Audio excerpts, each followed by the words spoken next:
Ancient stories of a world-ending flood appear in nearly every culture on Earth. These are not just fantasy, but likely memories of real geological disasters that our ancestors survived. By the end of this video, you will see these ancient legends as a hidden history book, written not on paper, but in the scars of the Earth and the echoes of human memory. What could have caused such a widespread and terrifying shared experience? How do the ruins of sunken cities and layers of mud and sand confirm these tales? The answers lie at the crossroads of myth and science. What story from your own childhood feels too powerful to be just a story? From the dusty tablets of Mesopotamia to the oral traditions of Indigenous Australia, the story repeats.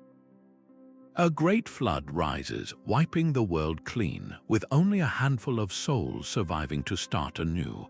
The Epic of Gilgamesh, one of humanity's oldest written stories, tells of the god warning the hero Utnapishtim to build a boat and save the seed of all living things. Centuries later and a world away, the Hebrew Bible recounts a nearly identical narrative with Noah, his family, and a menagerie of animals preserved in an ark. In ancient Greece, Zeus sends a deluge to end the Age of Bronze, and only Deucalion and his wife Pyrrha survive by floating in a chest. The pattern is chillingly consistent. A divine judgment, a single righteous family spared, a vessel of salvation, and a world reborn from the watery depths. How could cultures separated by vast oceans and impassable mountain ranges, peoples who would have had no possible contact with one another for thousands of years, all dream up the same specific catastrophe? It defies the odds of coincidence. This is not a case of one story traveling the globe. This is a chorus of separate voices, all singing the same terrifying song. The sheer weight of this collective memory points to something profound, a real and traumatic event so catastrophic that it was seared into the human psyche, its details preserved and passed down through countless generations. The question is no longer if a great flood happened, but what geological force could have been powerful enough to inspire a legend that blankets the entire planet. One of the most compelling scientific theories points to a real-world location, the Black Sea. Around 7,600 years ago, this body of water was a very different place. It was a vast freshwater lake lying hundreds of feet below the level of the world's oceans. On its fertile shores, some of Europe's earliest farming communities thrived. Then the world they knew ended in a single, terrifying event. As the last ice age receded, melting glaciers caused global sea levels to rise. The Mediterranean Sea, swollen with water, pushed against the natural earthen dam that was the Bosporus Strait. The barrier did not slowly erode, it shattered. A cataclysmic torrent of salt water exploded through the breach with the force of 200 Niagara Falls. This was not a gentle rising of the tides. It was a monstrous wall of water, roaring across the landscape at over a mile per day, swallowing everything in its path. The vast freshwater lake was violently transformed into the saltwater Black Sea we know today. The evidence for this is not just theoretical. Core samples drilled from the seafloor tell a silent, devastating story. They reveal an ancient shoreline complete with riverbeds and shells of freshwater mollusks, now buried under hundreds of feet of water and mud. Sonar mapping paints a picture of a sunken world, a drowned landscape that was once dry land. For the people living there, this was their entire universe vanishing beneath a relentless, salty ocean. The event was so sudden and so absolute, it would have been the apocalypse. Those who survived in small boats or by fleeing to higher ground would have carried the story with them, a tale of divine punishment and a world drowned. This single geological catastrophe could very well be the terrifying, real-life event that echoes across dozens of ancient flood myths, a shared memory of the day the sea broke its bonds. Half a world away from the Black Sea, another landscape was carved by a force of water so immense it defies belief. In the Pacific Northwest of North America, the evidence is not buried beneath the waves, but etched permanently into the very bones of the earth. Here, geologists uncovered the story of the Missoula floods, a series of catastrophic events that occurred as the last ice age lost its grip. Imagine a glacial lake, now called Lake Missoula, forming behind a wall of ice 3,000 feet high. This was not a small body of water. It held more water than Lake Ontario, and then the ice dam failed. The result was a catastrophic release, a wall of water and ice hurtling across the land at 60 miles per hour, a deluge with 10 times the combined flow of every river on Earth.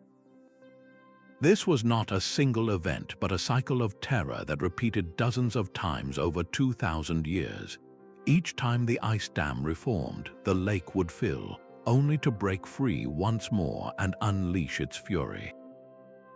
The land itself bears the scars of this violence. The channeled scablands of eastern Washington are a bizarre, otherworldly landscape of deep canyons, giant potholes, and immense gravel bars. This is not the gentle work of rivers over millennia. This is the signature of a geological flash flood, a landscape torn apart in a matter of days by water raging with unimaginable power. For the indigenous peoples who have lived there since time immemorial, this was not an abstract geological event. It was a reality seared into their collective memory. The Coeur d'Alene tribe tells of a great beaver, a powerful spirit whose dam broke and flooded the entire world, leaving only a single mountain peak where the survivors gathered. Other tribes in the region have their own versions, stories of a time when water covered the land, of a great canoe carrying the ancestors to safety. For generations, these were considered just stories, but the geology tells us they are something far more profound. They are eyewitness accounts. The channeled scablands are the physical proof, the undeniable evidence that matches the oral histories with chilling precision. The myths did not create the landscape created the myths. When the ground itself is reshaped by a flood of biblical proportions, that event becomes a permanent part of who you are, a story told and retold for thousands of years, not as a fable, but as a history written on the land. Far to the south, another geological monster was stirring. Around 3,600 years ago, the island of Thera, now known as Santorini, was a thriving center of the Minoan civilization. Then the mountain at its heart exploded. This was not a simple eruption. It was one of the most violent volcanic events in human history. The island literally tore itself apart, collapsing inwards to form the vast caldera we see today. The initial blast would have been heard across continents, but the true horror arrived out at sea. The sudden collapse of the volcano into the Mediterranean triggered a mega tsunami. A wave, perhaps hundreds of feet high, radiated outwards at incredible speed, a liquid hammer aimed squarely at the shores of Crete, just 70 miles away. We can see the aftermath in the archaeological record. On Crete, the great Minoan palaces like Knossos show layers of catastrophic damage, not from fire but from immense flooding and debris.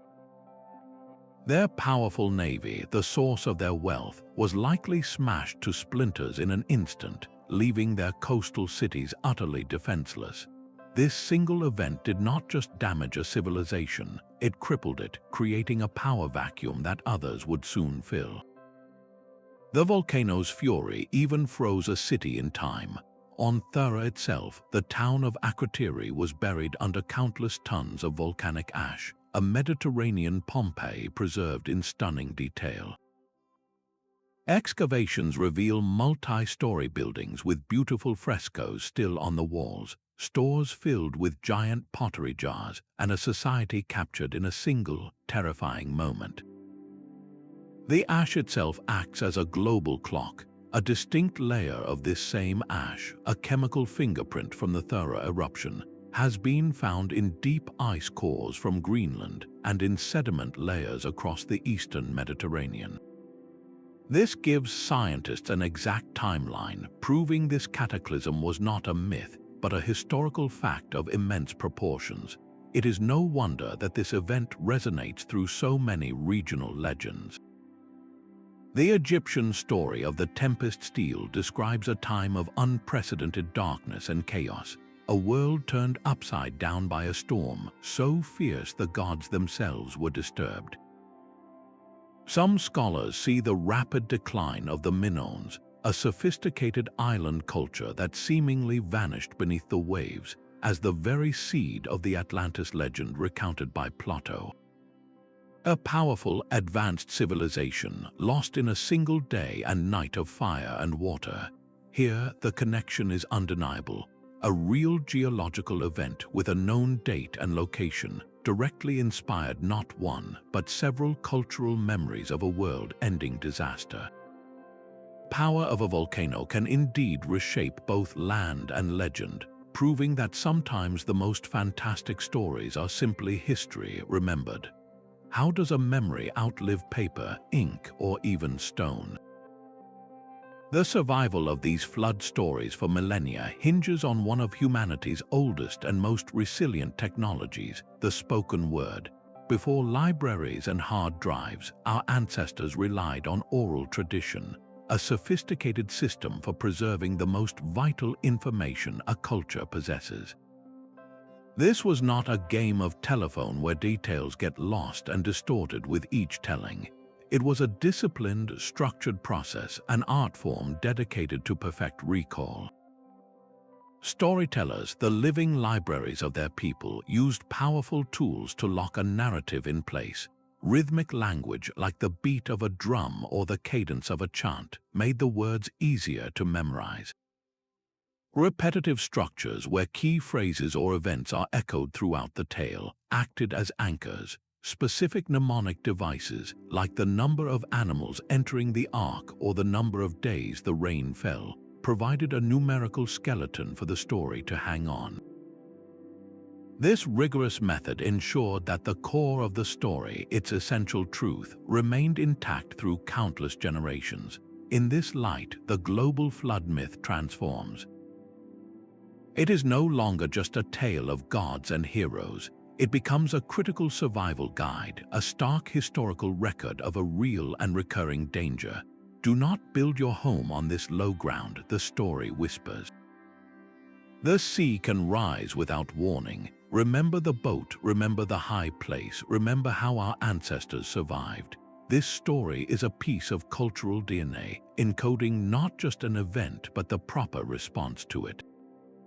The very fact that these stories were considered important enough to preserve with such meticulous care tells us something profound. They were not casual entertainment. They were essential. They were history, identity, and a warning to the future, all woven into a single, unforgettable narrative that could be carried anywhere by anyone, with nothing but the power of human memory and the urgency of a voice. These ancient stories are not just echoed by the land, but confirmed by the ruins of our own past. Beneath the waves and buried in the mud, archaeologists have found the silent, stone witnesses to these cataclysms. Off the western coast of India, in the Gulf of Combat, lie the startling remains of a city known as Dwarka. According to Hindu legend, this was the magnificent city of the god Krishna, a place of immense splendor that was consumed by the sea after his departure. For centuries, this was considered pure mythology. Then, marine archaeologists discovered it. They found massive stone structures, pillars, and artifacts on the seafloor, all dating back thousands of years. The layout of the submerged city even matches the detailed descriptions found in ancient texts. This was not a city that slowly sank as sea levels rose.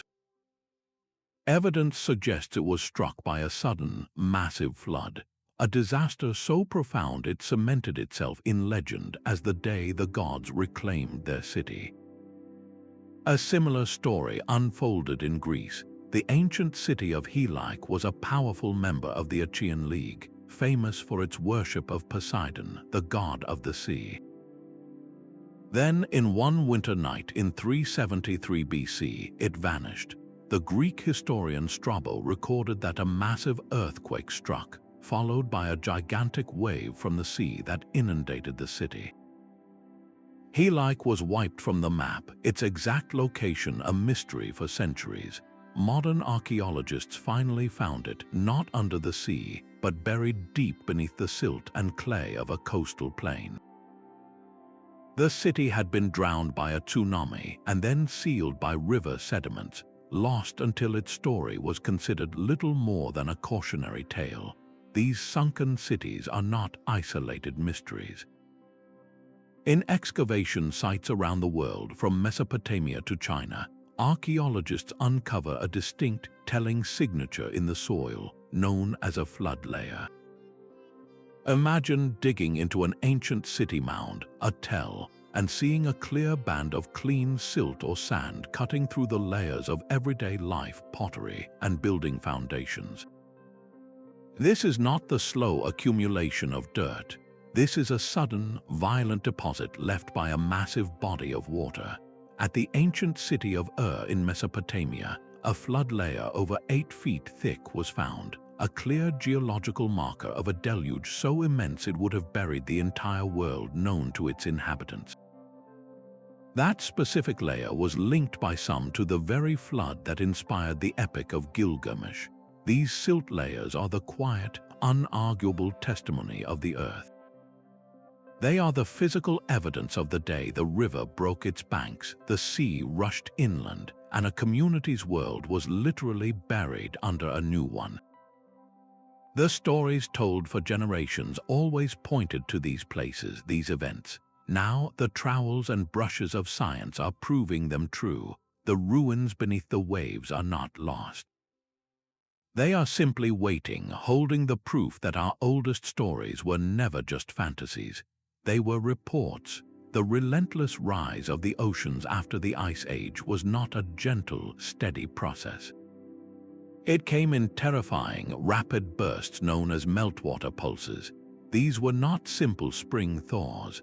They were geological tantrums, periods when entire continental ice sheets became unstable and collapsed, releasing colossal volumes of water into the oceans in a very short time. Picture a dam the size of a continent suddenly giving way. The most significant of these, known as Meltwater Pulse 1A, occurred around 14,000 years ago. In just a few centuries, global sea levels shot up by over 60 feet. That is not an inch per generation. That is a foot every 20 years, a relentless, visible advance that would have forced communities to abandon their homes within a single human lifetime. How do we know this with such certainty? The evidence is written in the skeletons of ancient coral. Coral reefs can only live in shallow sunlight, so when sea levels rise, the old reef dies and a new one grows on top of it. By drilling deep core samples from reefs like those in Barbados and Tahiti, scientists can read these stacked layers of coral graveyards like a calendar of drowning. Each fossilized reef is a marker of a former sea level, a time stamp of a world that was suddenly and permanently submerged. Ocean sediment cores tell the same story from the deep, revealing layers of silt and rock carried far from shore by the raging, sediment-laden currents of these meltwater floods. The data paints an undeniable picture. From a low point during the last glacial maximum, the oceans rose by over 120 meters, more than the height of a 30-story building. This transformation redrew the map of the world. Vast, fertile coastal plains, lands that had been home to humans for millennia, were swallowed. An area of land larger than the continent of Europe, known to archaeologists as the continental shelf, vanished beneath the waves. This was not a single localized flood like the Black Sea event. This was a global phenomenon, a slow-motion catastrophe that played out over centuries but was experienced by generation after generation as an unstoppable divine force. Every coastline on Earth was in retreat. The ocean was taking back the land. For the people living through it, this was not a scientific concept, it was a reality. The hunting grounds of your grandfather are now underwater. The sacred cave where your tribe held ceremonies is now an island, and then it too is gone. The story of the Great Flood was not born from one event, but from thousands of them, repeated along every shore. The relentless advance of the sea became a shared human experience, a memory of loss so profound that it could only be explained as an act of the gods, a cleansing of the world that only a few survived to remember. The choice of a flood as the world's end was never random. Across countless cultures, water holds a unique and terrifying power in the human imagination. It is the source of all life, the very substance from which we emerge, yet it possesses an equal capacity for absolute destruction. This dual nature makes it the perfect agent for a story of divine judgment. A fire burns and leaves only ash, an earthquake shatters and leaves rubble, but a flood does something different. It washes, it cleanses, it purifies the world of its corruption, wiping the slate clean so a new, more righteous beginning can emerge from the waters. The flood myth is not merely a story about drowning, it is a story about baptism on a global scale. In the Mesopotamian epic, the gods send the flood because humanity's noise and clamor disturb their rest. It is a punishment for overpopulation and sin. In the biblical narrative, the flood is a direct response to the wickedness that has infected the earth. The message is consistent. The old world, stained by its own failings, must be scrubbed away. The relentless, impartial nature of rising water makes it a powerful symbol of this judgment. It does not discriminate between the innocent and the guilty in its initial onslaught.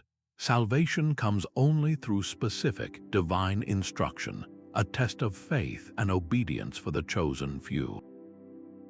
This is why the ark or the boat is so central. It is not just a life raft, it is a vessel of preservation, carrying the unblemished seed of the old world into the new. The story structure is always the same: corruption, judgment through water, survival, and renewal. This cycle mirrors the most fundamental rhythms of nature itself. We see it in the annual floods of the Nile, which brought both life-giving silt and the potential for devastation. We see it in the monsoon rains that can nourish a crop or wash an entire village away.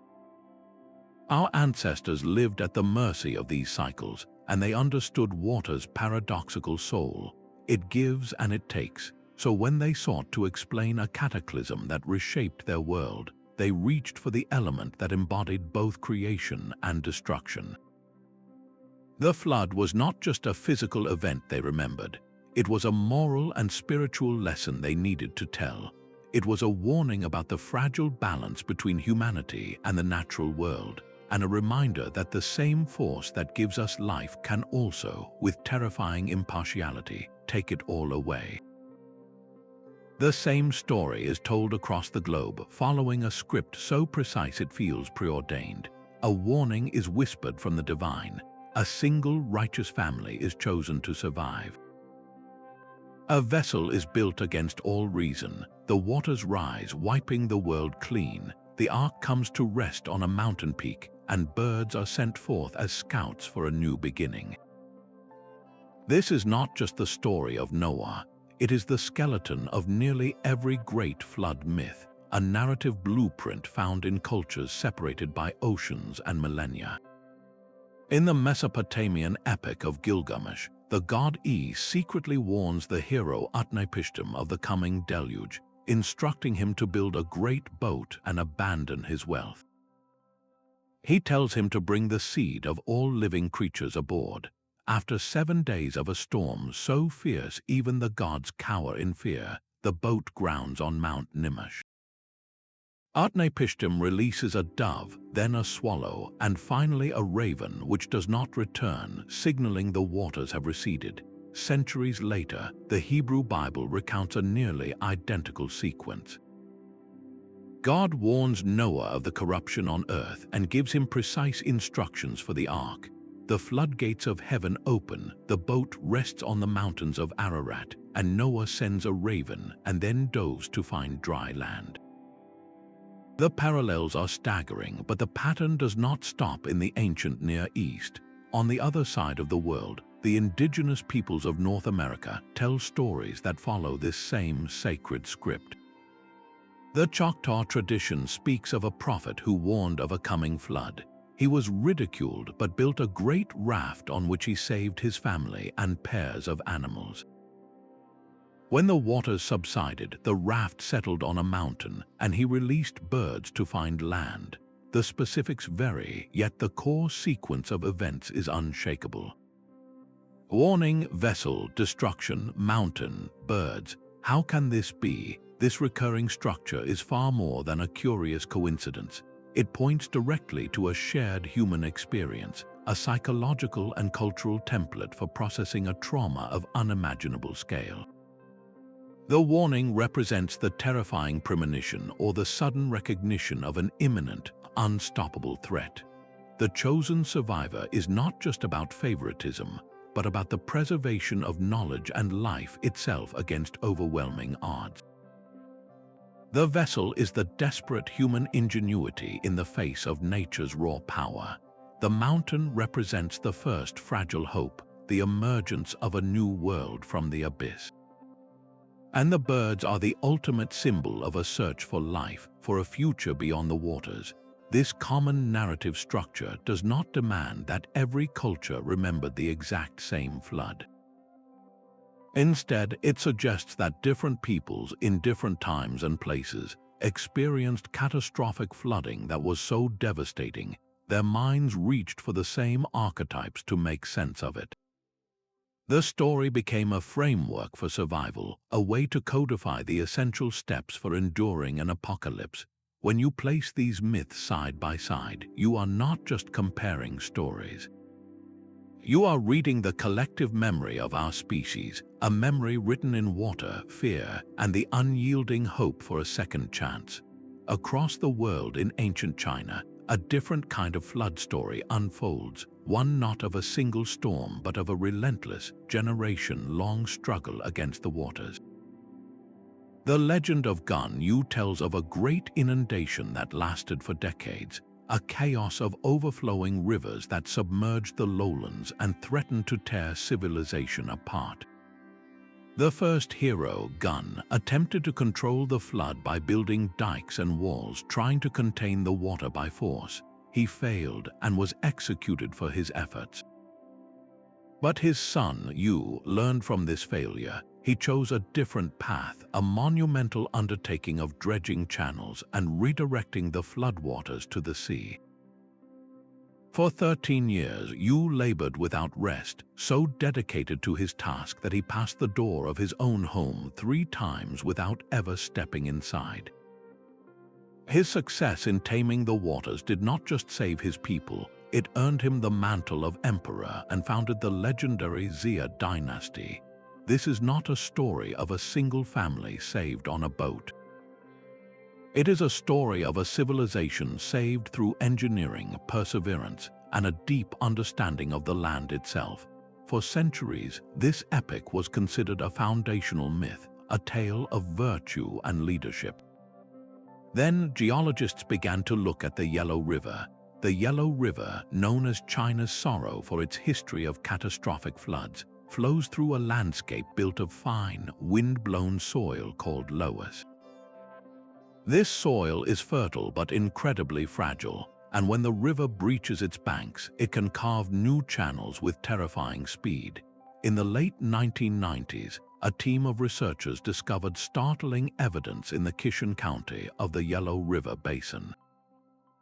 They uncovered a distinct layer of flood sediment, a deposit of clean silt and sand nearly 7 feet thick that had abruptly buried a late Neolithic settlement.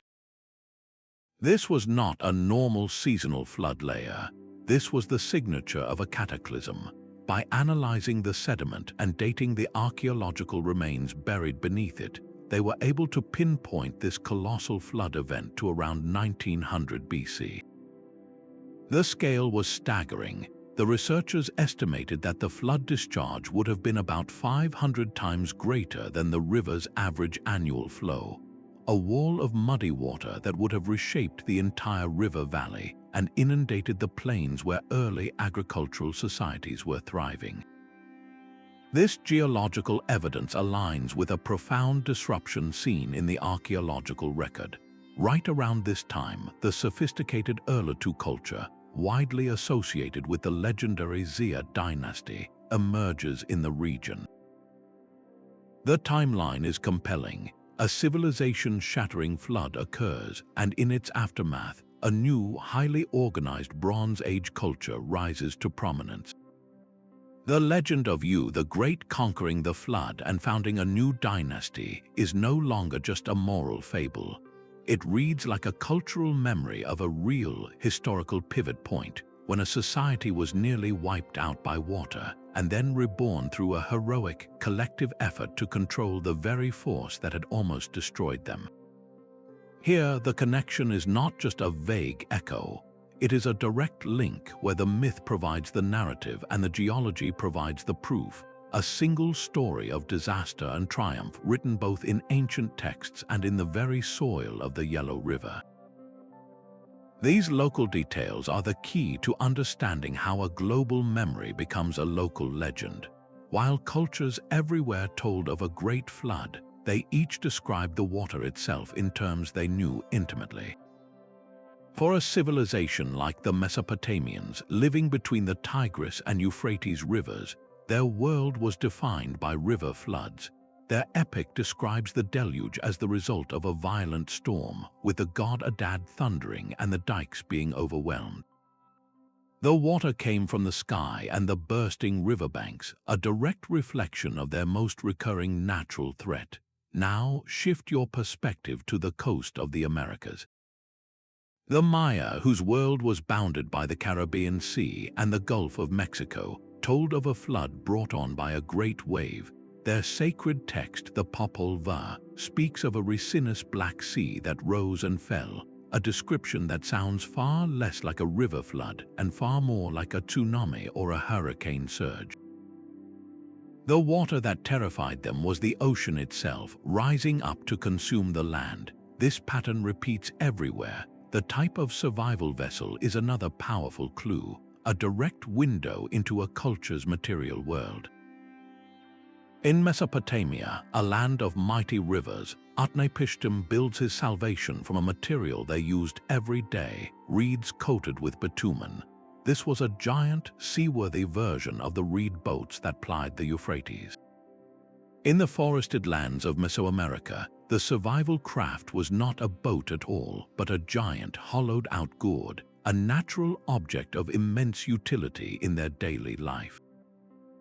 The Aztecs told of a man and a woman saved in a hollow cypress log, another resource from their immediate environment. And in the Greek story of Deucalion, they survived the anger of the sea god by floating in a chest, a common storage container from their world, repurposed for salvation. These are not contradictions in the global story. They are beautiful, logical adaptations. A culture would not tell a story about a giant ocean-going ship if they had never seen one. They would imagine salvation in the form of the most reliable, largest container they knew. The shared core remains the terrifying, world-covering water and the desperate need for a vessel. But the specific details of that water and that vessel were painted with the colors of their local landscape. This proves that these stories were not copied from a single source, but were living, breathing memories, rooted in the soil and shaped by the rivers and seas that the survivors called home. The myth was the same terrifying dream, but each culture woke up and described the monster in their own language. But here is the crucial distinction that science forces us to make.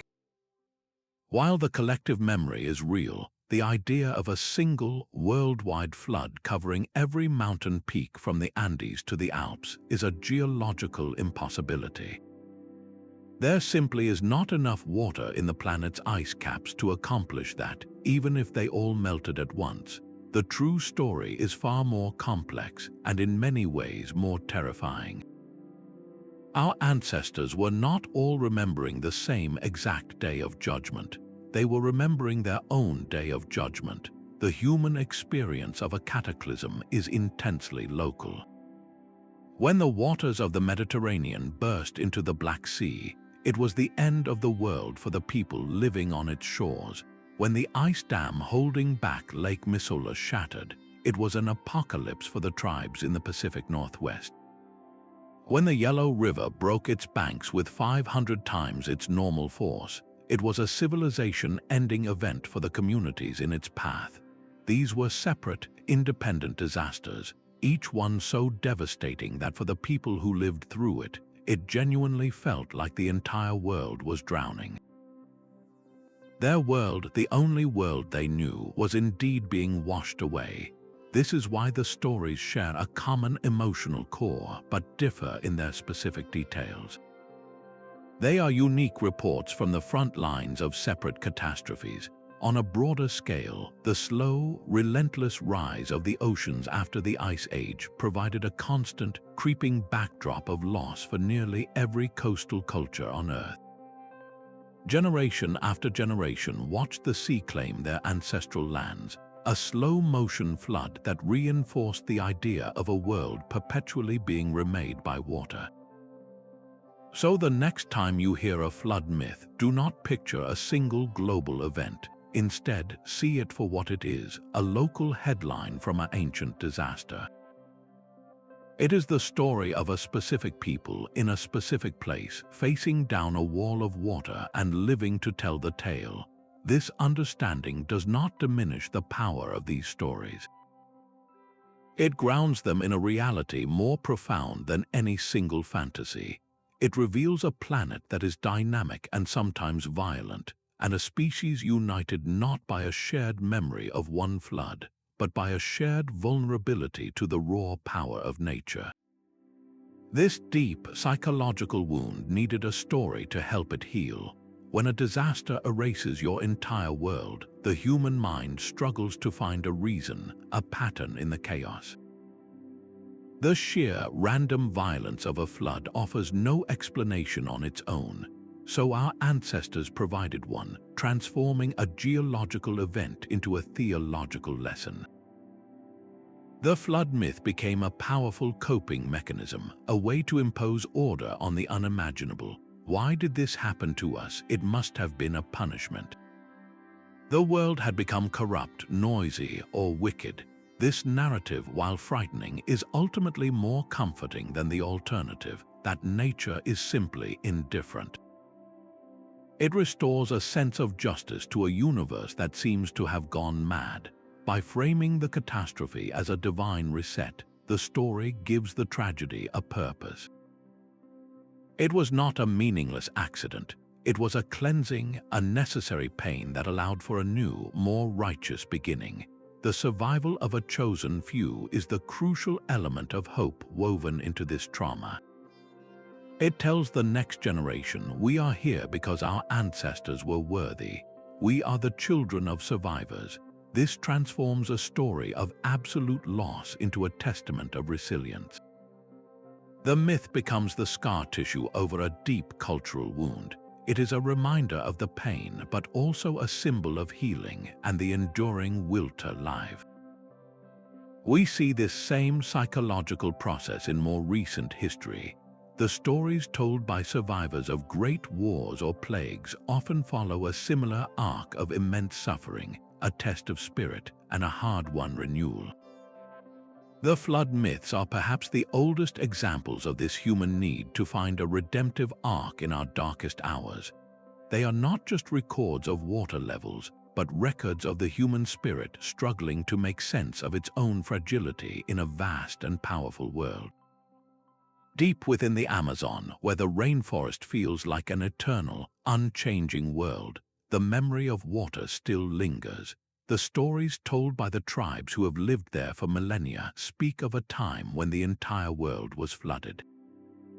The Yanomami people tell of a great serpent of the waters, whose thrashing coils caused the rivers to overflow and drown the land. The Dishonor recount a similar deluge, a punishment sent by the gods that forced the ancestors to flee to the highest treetops, waiting for the waters to recede. These are not tales of a gentle rain, but of a sudden, violent uprising of the rivers themselves, a chaos that reshaped their universe. For a long time, these narratives were listened to as beautiful, symbolic folklore, disconnected from any physical reality.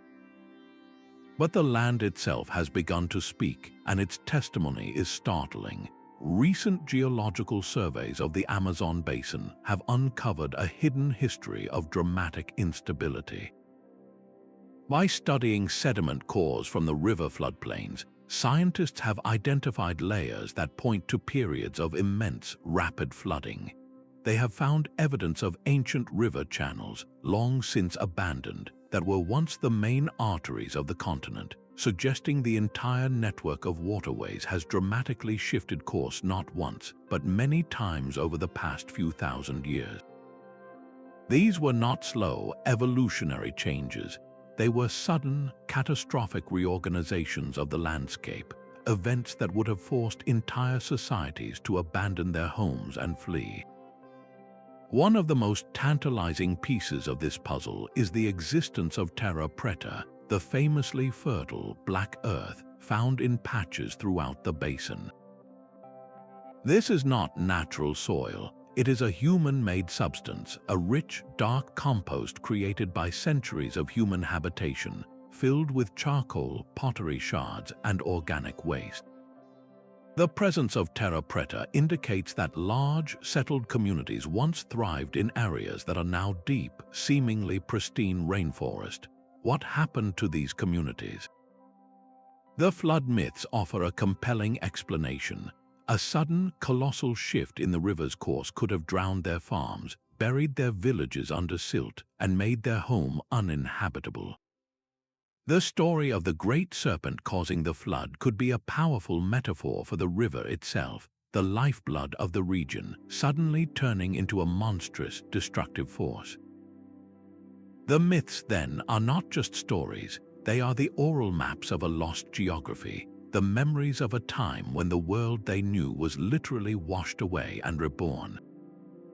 These narratives, passed down through countless generations, are the living record of a people who witnessed their environment transform in a single, terrifying event, forever preserving the trauma and the resilience required to start again in a new, green world. Before Gilgamesh ever set foot on his epic journey, another story was whispered in the dust of Mesopotamia. The Sumerian Eridu Genesis, one of humanity's oldest surviving texts, tells of a time when the gods grew weary of humanity's noise and decided to send a flood to wipe them out. The god Enki, in his wisdom, secretly warned the righteous king Ziusudra to build a great boat and save the seed of life. This narrative is the ancient root from which so many other flood myths would grow. But where did this foundational story truly come from? The answer may lie not in a text, but in a lost landscape now buried beneath the waves of the Persian Gulf. During the last ice age, this was not a gulf at all. It was a fertile, habitable river valley, a lush oasis crisscrossed with rivers and teeming with game, a veritable paradise for early human societies. Geological core samples and climate models paint a vivid picture of this lost world, a vast and productive land that stretched from the shores of Arabia to the mouth of the Tigris and Euphrates. Then the world changed. As the great glaciers melted, sea levels began their relentless climb. Around 8,000 years ago, the rising Indian Ocean finally breached the natural sill at the Strait of Hormuz. What followed was not a sudden, catastrophic wave like the Black Sea event, but a slower, inexorable drowning.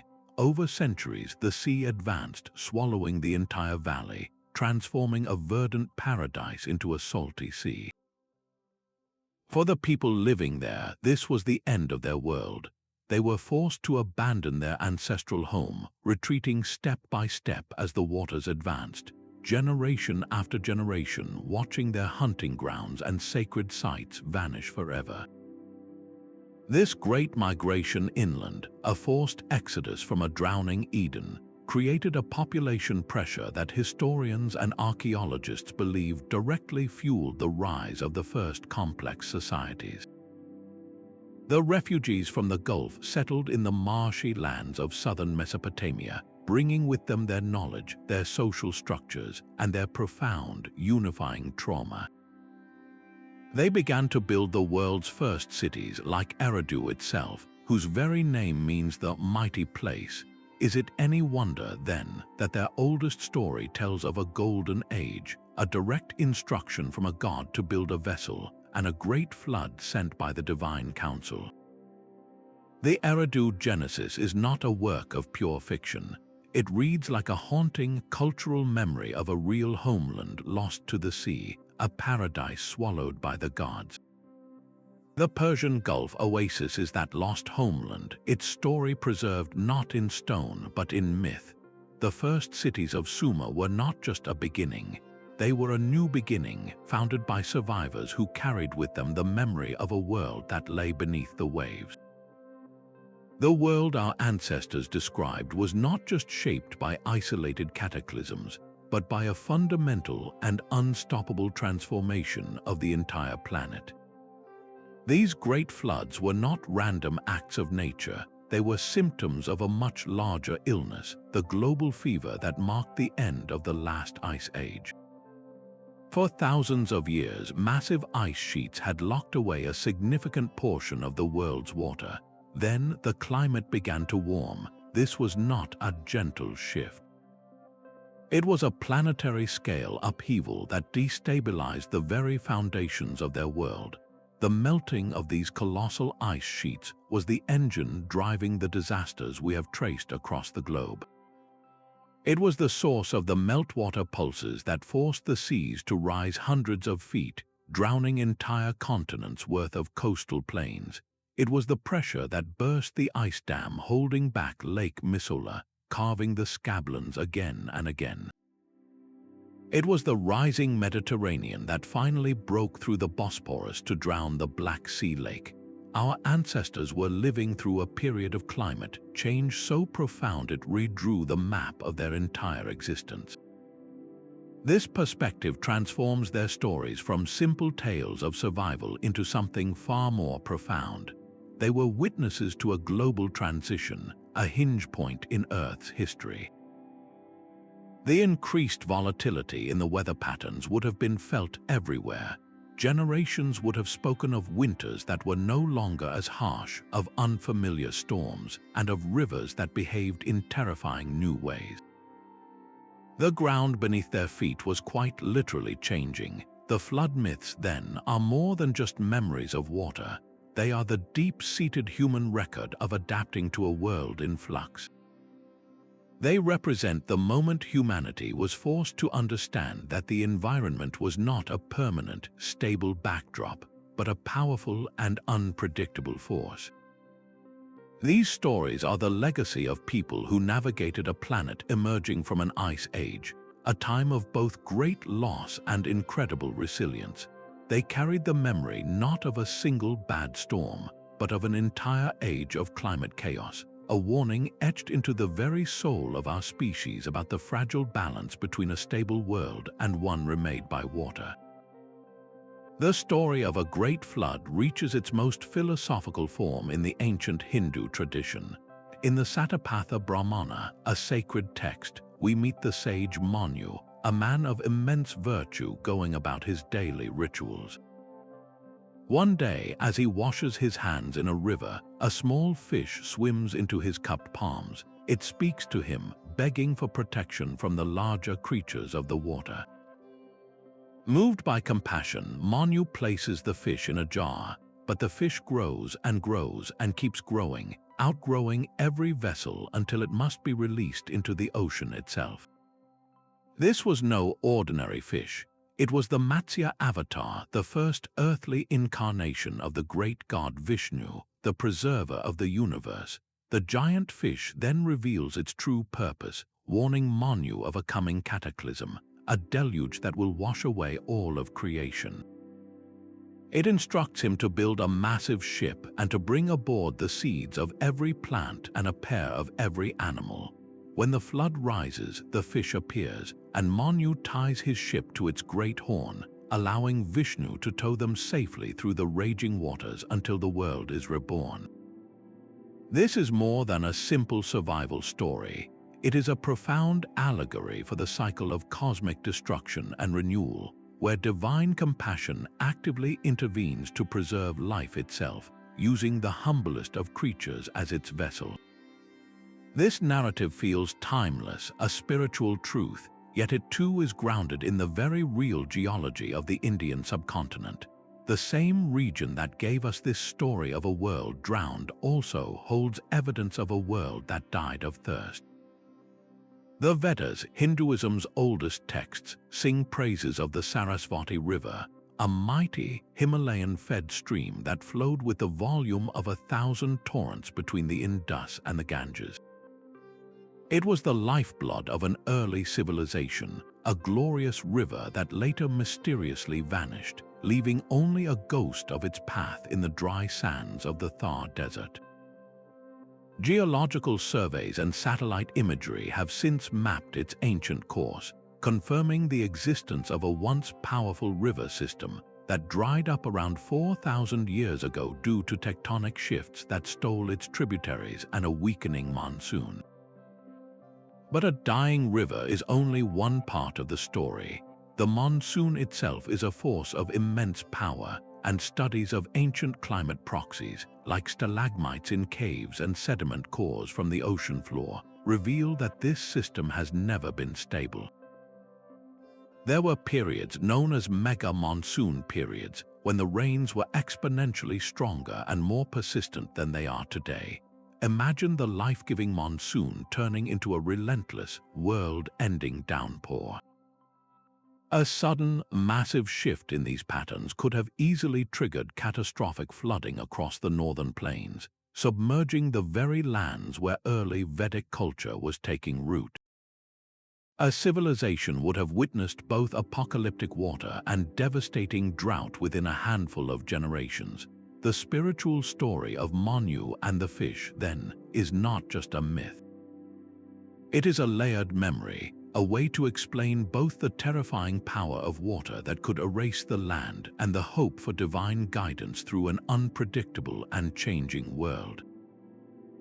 The philosophy of preservation, of tying your fate to a higher power during a great reset, makes perfect sense when your reality is shaped by rivers that vanish and monsoons that can either create life or wash it all away.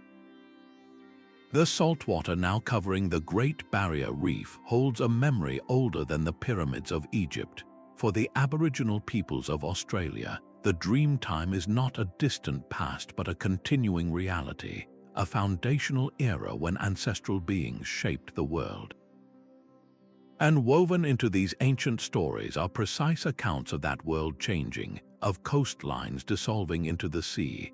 The Gunganji people from the Cairns region tell of a time when Fitzroy Island was connected to the mainland. Their stories describe the ancestral being, Gudju Gudju, creating the landscapes before the sea rose, isolating the island.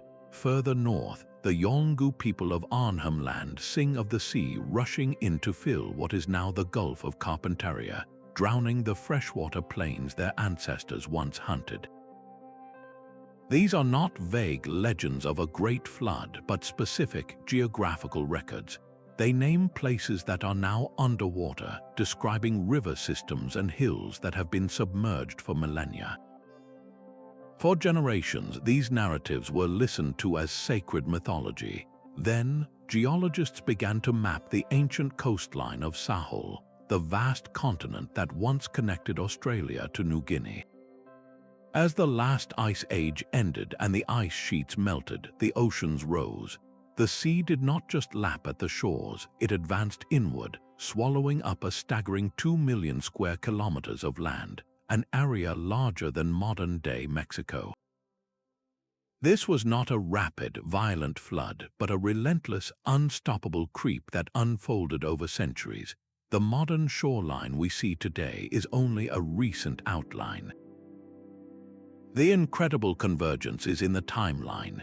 Geological models using core samples and sonar mapping of the submerged continental shelf pinpoint this major period of coastal inundation as occurring between 7,000 and 10,000 years ago. This means the Aboriginal stories describing these exact coastal changes have been transmitted orally from parent to child through hundreds of generations for at least 7 millennia. They have preserved a map of a lost world with stunning accuracy. This is a cultural achievement that defies comprehension. It means that for over 7,000 years, through climatic shifts and the rise and fall of other civilizations, these communities safeguarded the knowledge of their ancestral land.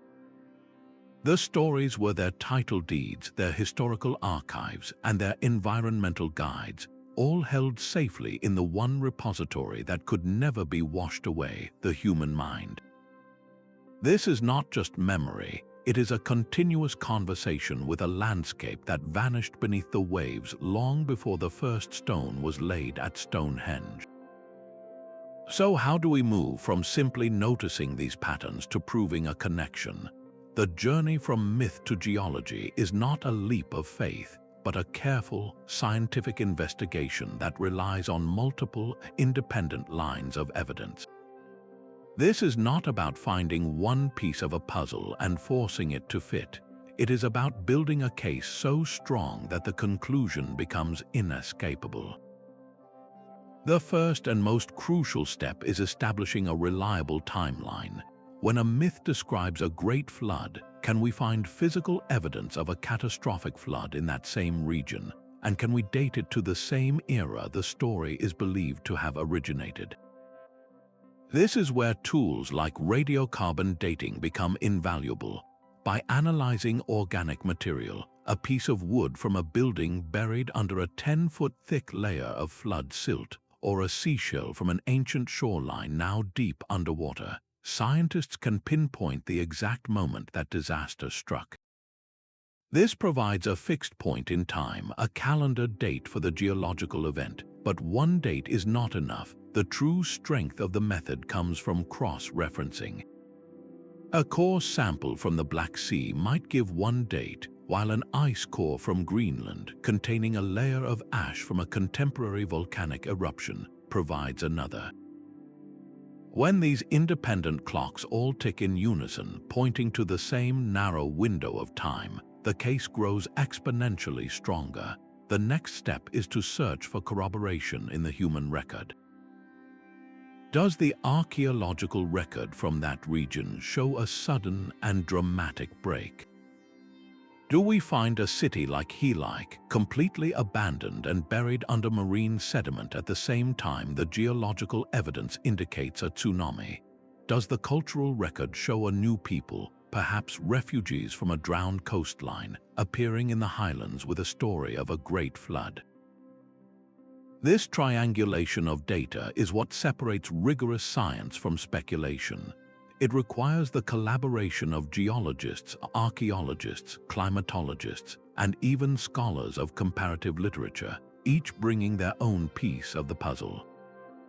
Perhaps the most difficult part of this entire process is guarding against our own desire to see connections. This is the trap of confirmation bias, where we might unconsciously favor evidence that supports a beloved theory and ignore data that contradicts it. A serious researcher must be their own most ruthless critic. They must ask the hard questions. Could this flood layer have been from a more local, less catastrophic event? Is the timing of this myth actually centuries off from the geological evidence? Are we interpreting the ancient story correctly, or are we imposing a modern scientific lens on a deeply spiritual narrative?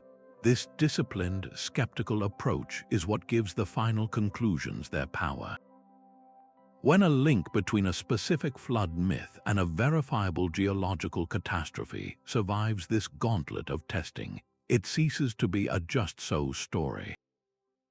It becomes a documented chapter in the human story, a moment where the voice of our ancestors finally syncs up with the silent testimony of the earth. Long before Deucalion weathered the storm sent by Zeus, an even more ancient deluge was said to have drowned Greece. The flood of Oasis was a catastrophe of such magnitude that it was believed to have left the land of Attica devoid of people for centuries, a blank slate upon which a new world would be built. This story feels less like a myth and more like a deep cultural scar, a memory of a time when the very foundations of their world shook and gave way to the sea. The geological reality of the Iojian Basin provides a terrifyingly perfect setting for such an event. This is not a placid, stable seascape. It is one of the most seismically active regions on the planet, where the African plate grinds relentlessly beneath the Eurasian plate, a constant subterranean pressure cooker. The land here is alive, capable of sudden, violent movement. This tectonic unrest does not just cause earthquakes, it triggers two other devastating processes that directly feed flood legends. The first is subsidence, where vast blocks of land can suddenly drop, sometimes by several meters, in a single seismic event. Imagine a stretch of coastline, home to thriving communities, abruptly sinking beneath the waves as if the earth itself were swallowing it whole. The second is transgression, the slow but relentless rise of sea levels that followed the Ice Age, relentlessly encroaching on the Aegean shores over centuries. When a sudden subsidence event occurs in an age of already rising seas, the effect is apocalyptic. A city or a coastal plain that was safely above water could, in a single day, find itself permanently submerged, its people scattered, its existence erased by the sea.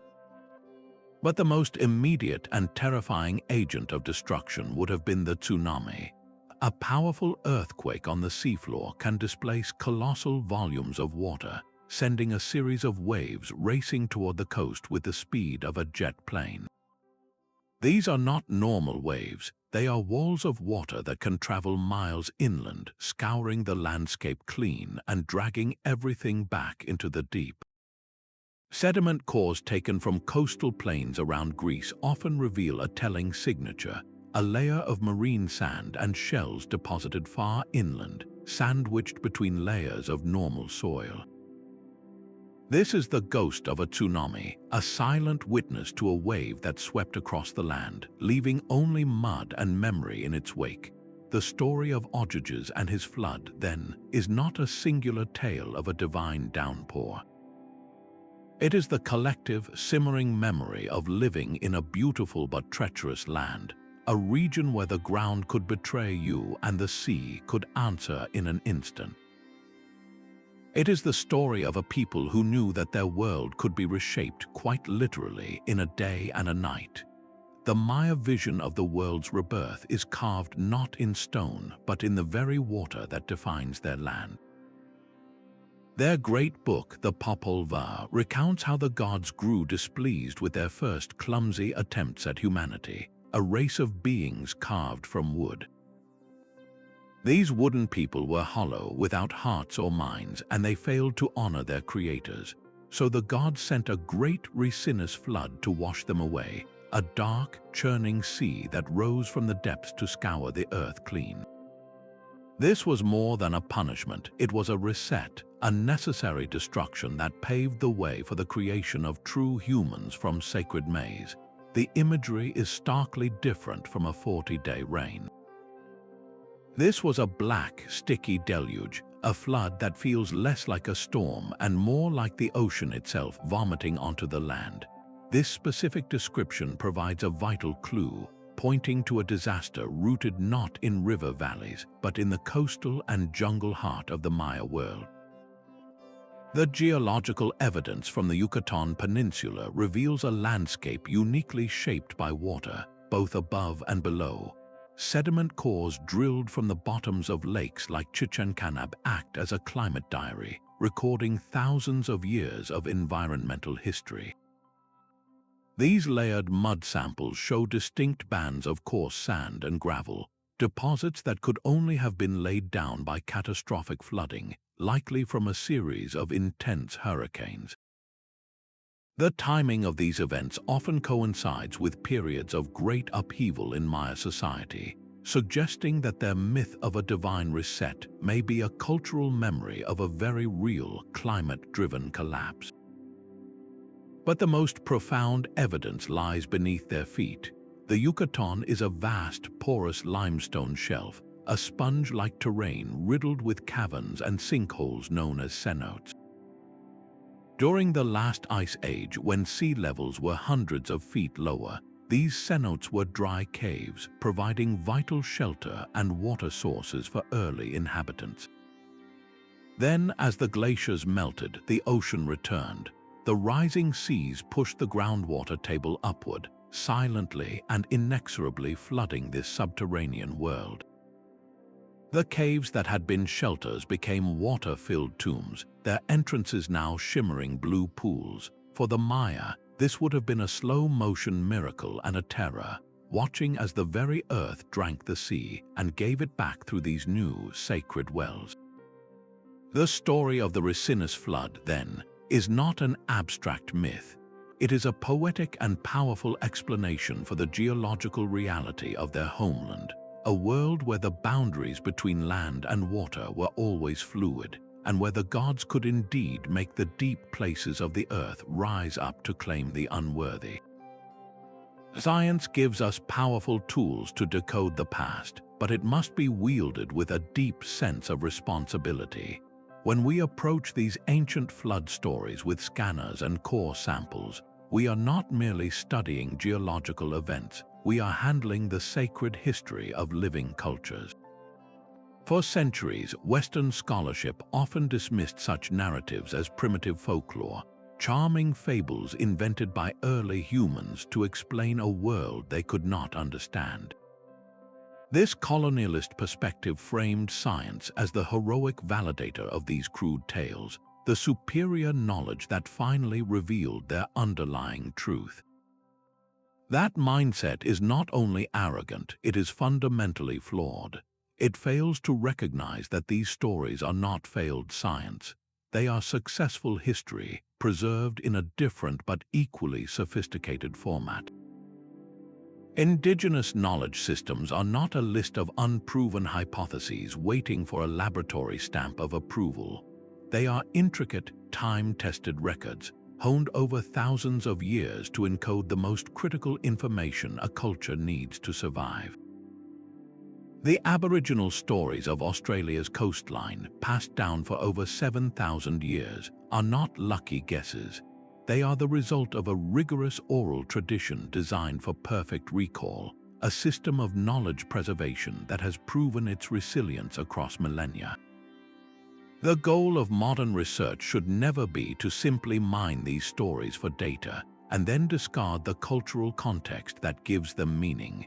The real power emerges from partnership, a dialogue where geological evidence and traditional narrative sit side by side as equal partners in the search for truth. This respectful collaboration honors the wisdom embedded in the stories themselves. When a tribal elder shares a legend of a great beaver whose dam broke and flooded the world, they are not offering a child's fantasy. They are presenting a historical document, one that has kept the memory of a catastrophic event alive for generations. Our role is not to correct them with our science, but to listen and to understand how their ancestors experienced that same event we see in the sediment layers. This ethical approach transforms the entire endeavor. It is no longer about proving a myth right or wrong. It becomes a shared journey to understand the full human experience of catastrophe, blending the precision of carbon dating with the profound wisdom of a story that has weathered the ages. This theory turns the flood from a simple destroyer into an unlikely architect of civilization. Imagine a small, scattered community of farmers, each family tending its own plot. Then a cataclysm strikes, a flood so vast it wipes their world clean. The old ways are gone. To survive, to prevent this from happening again, they must do something unprecedented. They must come together. The need to rebuild is urgent, but the need to protect themselves from the next disaster demands a new level of cooperation. This is where the myth becomes a blueprint for society. The story of a hero surviving in a boat is a tale of individual salvation, but the story of a community organizing to build levees, to dig massive irrigation canals, to store surplus grain for hard times, that is the story of a civilization being born. In the mud left by the retreating waters, something new was growing. The chaos of the flood demanded a new kind of order. Someone had to coordinate the thousands of workers needed to raise a city wall or divert a river. A ruling class, priests and kings, emerged to manage these colossal projects. Rules and laws were written to govern the distribution of land and water. Writing itself may have evolved to keep track of the resources and labor required for these vast enterprises. Look at the evidence on the ground. In Mesopotamia, the land between the Tigris and Euphrates, the very name Sumer means the land of the civilized lords. Their entire existence was defined by managing the unpredictable rivers that gave them life but could also take it all away. Their earliest writings are not epic poetry. They are administrative records, lists of grain and livestock, the boring but essential paperwork of a society organizing itself against chaos. In China, the legend of Yu the Great is the perfect embodiment of this idea. He does not just survive the flood, he tames it. His 13-year struggle to dredge channels and control the waters is remembered not as a simple public works project, but as the act that earned him the mandate of heaven and founded the Xia dynasty. The flood was the crucible that forged the state. The myth, then, is far more than a warning about past destruction.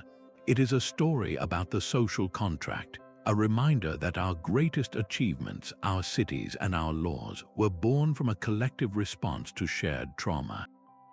It tells us that from the waters of chaos we built the foundations of order. The flood is no longer a story of the past. It is the headline of our future. Our modern world is crafting its own deluge mythology, not carved on clay tablets, but projected in climate models and blockbuster films. We watch narratives of submerged cities and desperate coastal evacuations, a collective anxiety playing out on our screens. The ancient theme of divine judgment for moral failing has found a new language. Today, we speak of carbon emissions and industrial excess, framing the coming crisis as a direct consequence of human arrogance and ecological short-sightedness. The gods are no longer angered by our noise but by our pollution. The vessel of salvation is no longer an ark but a desperate hope for technological innovation and global cooperation.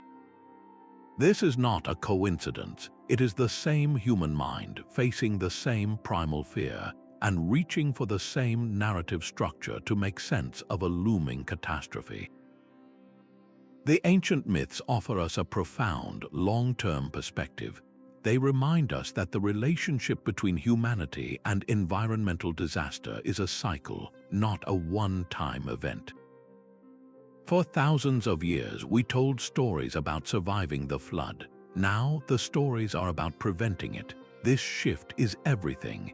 It moves the responsibility from the heavens to our own hands. The persistent challenge has always been the same, the raw power of nature and our place within it.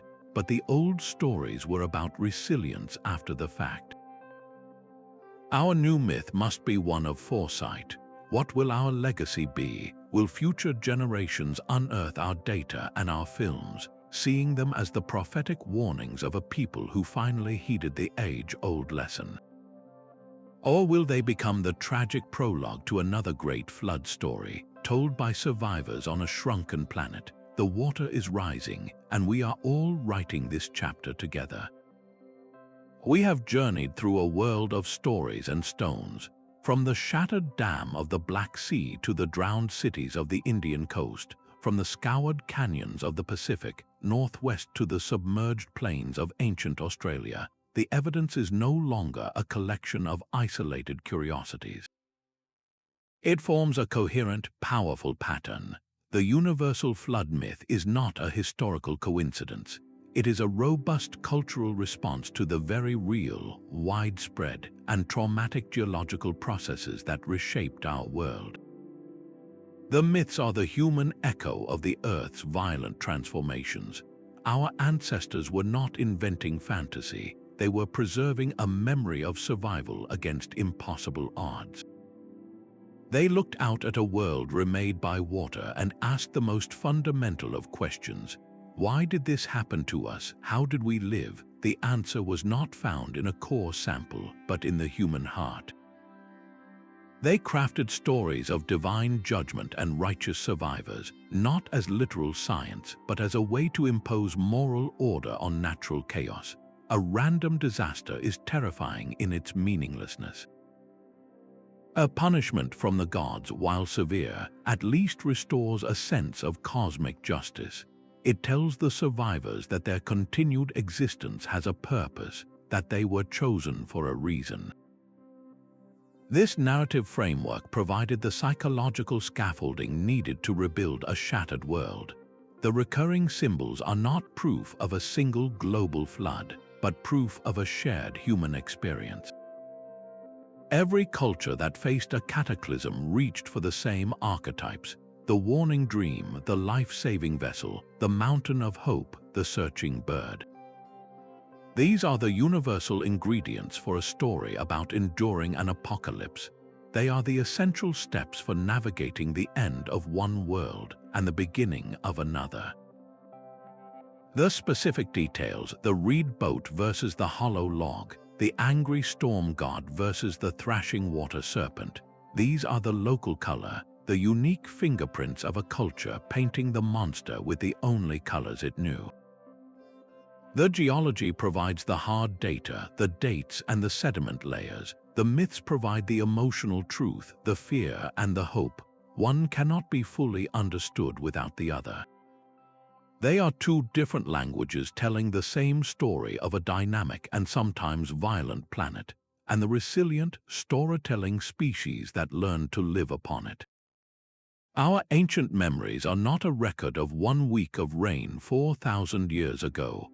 They are the cumulative echo of thousands of years of rising seas, bursting ice dams, and shattering earthquakes, a chorus of trauma and resilience sung by every culture on Earth. This synthesis reveals something profound about who we are. We are the children of survivors. Our foundational stories are not about perfect origins, but about catastrophic ends and fragile new beginnings. This legacy is not one of fear, but of incredible resilience.